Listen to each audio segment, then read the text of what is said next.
Hello, Toro fans, and welcome back to Tauros All Access. It's the Monday weekend recap edition brought to you by the Minot Family YMCA. As always, I'm Edward Neiman, joined alongside by Lauren Hill. Lauren, it feels like deja vu. Another Monday and another Toro sweep. Facts. Another Minnesota Mallard sweep. We add on to that. Toros stay undefeated against the Minnesota Mallards on the road and I guess on the season, following this weekend. Toros now 6-0 against the Mallards, scoring two big wins over the weekend, Friday and Saturday night at the Forest Lake Sports Center. We'll recap the Friday night scoring here. Adam Mahler got the Toros on the board, his ninth goal of a Toro. Jesse Uhala and Billy Batten on the assist. Toros jumped out to an early 1-0 lead just about 3.5 minutes into the game, and then the Toros tacked on some more. Jack Johannesson ties the Toro all-time goal leader record with 42 with this goal, his 8th goal on the year. Billy Batten and Jesse Uhala once again on the assist, so that Batten, Uhala, Johannesson line continuing to put in the puck in the back of the net. And then Murray Marvin Cordes netted a tip-in shot off one that was thrown into the zone by Hubert Clark. And then before the period ended, Jack Johannesson, his 9th on the year, the record-setting goal. Jack Johannesson, now the Toros' all-time scoring leader at 43 goals. Following this one, Uhala and Batten once again on the assists, and there you have it. As Jack Johannesson continues to make history for the Toros. Second period action, the scoring picked right back up. This time in favor of the Mallards, though, is Dakota Bailey cutting into the Toros' lead, making it a 4-1 Toros lead halfway through the second period. Toros, though, tack on another. Billy Batten and Johannesson and Small on the assists. That one off a power play. So the Toros got the win 5-1 on Friday night. Then Saturday night, we don't have the highlights, but we do have the final score, 8-0 in favor of the Toros. Toros only net 2 in the first period of that one, but then added 5 in the second period and then another in the third period to give them the series sweep over the Mallards. Toros now have won 6 games in a row. Yeah, it was a very exciting weekend just to watch. I did watch from home, but I did check into the broadcast. Yes. Connor Tui scoring that first goal in the first period on Saturday, as well as Leon Hagstrom scoring that second one in the first period. And like you said, it really did just boom from there. Jesse Uhala with his 12th goal of the season, starting off the second period, then Jack Johannesson, then Brandon Funk, then Billy for his second of the weekend, and then Brandon Funk for his second of the night. And then to round it off, Davin Nichols with his 3rd goal in the third period. You talk about this defenseman group of the Toros, Connor Tui, Leon Hagstrom, 2 defensemen hitting the back of the net. Mahler got a goal as well. Last time the Toros were down in Forest Lake, Gibbs had one. So the defenseman unit continues to be aggressive, particularly in scoring goals for the Toros. And we saw this weekend for the Four Bears Sportsbook over-under, defenseman over-under. That one hit both times and fairly quickly as well. That was a very exciting thing to look at, especially when your player to watch does score. It's an exciting thing. And to put a bow on it, Toros, they outshoot the Mallards, shots on goal Friday night 43-32, and then once again on Saturday night 43-23. So the Toros, all things considered, a very good month of December so far. Obviously some more work to do before we hit the holiday break. But definitely good things for the Toros, especially going on the road and getting wins. You always like to see that from a group who has been battle-tested really early to start this year in terms of facing some of the top teams in the Central Division already, and we haven't even rounded out the calendar year. But Lauren, we have our Liberty Tax 3 stars of the week. Why don't you tell us who we got? For our 3rd star, we have Lucas Svedin with that 23-save shutout. Our 2nd star is Billy Batten with 2 goals and 4 assists this past weekend. And our number 1 star is Jack Johannesson with 3 goals, 2 assists. And he did, like Edward mentioned, break that franchise record of most goals in franchise history.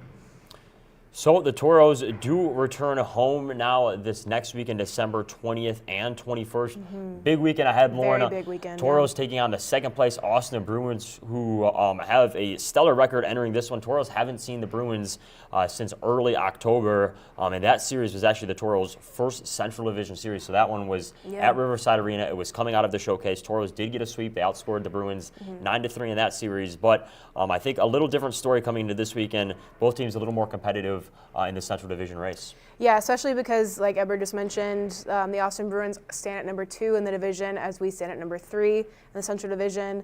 Our records are very, very, very similar, with just the Bruins having 2 more points than us, as their record is 25-1-2, as ours is 19-6-1. And very similar that we've won 6 games in a row and they've won 5 games in a row. So this weekend will be a very interesting weekend here in the Mesa. Also, you take into consideration Toros 39 points on the season, Bruins 43, so that's a 4-point difference. In theory, with the Toros, with a weekend sweep, they could leapfrog that Austin team, also given the fact that the Toros still have a game before the calendar year flips over against Bismarck. Yeah, my apologies, I read that number wrong.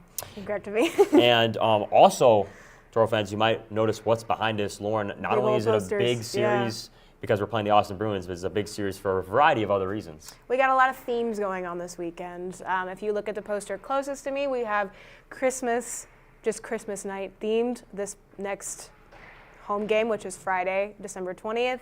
Puck drop is at 7:35 both nights.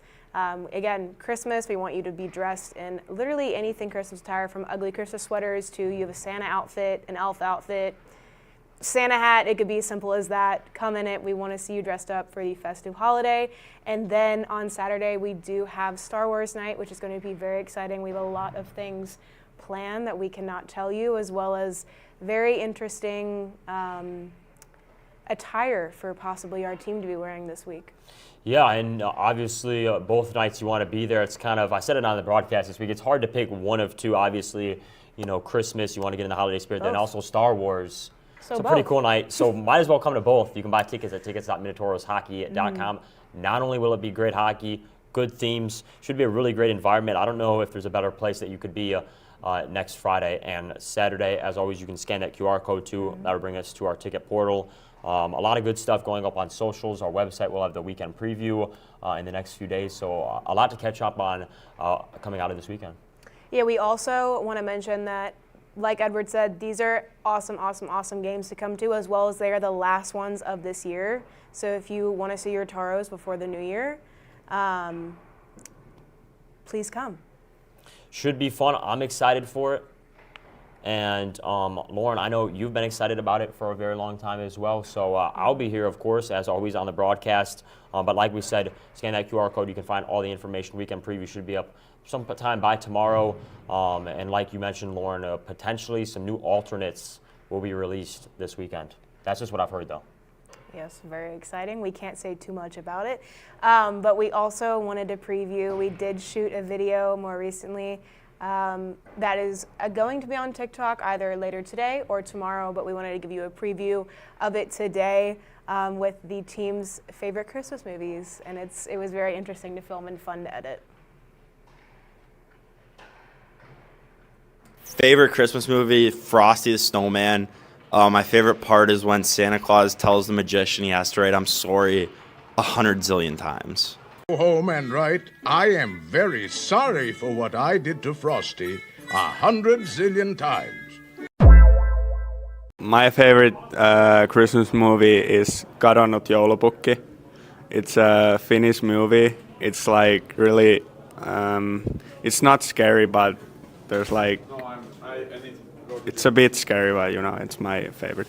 Home Alone, first movie, because it's like a Christmas tradition to watch it. Elf, because it is funny. We elves try to stick to the 4 main food groups: candy, candy canes, candy corns, and syrup.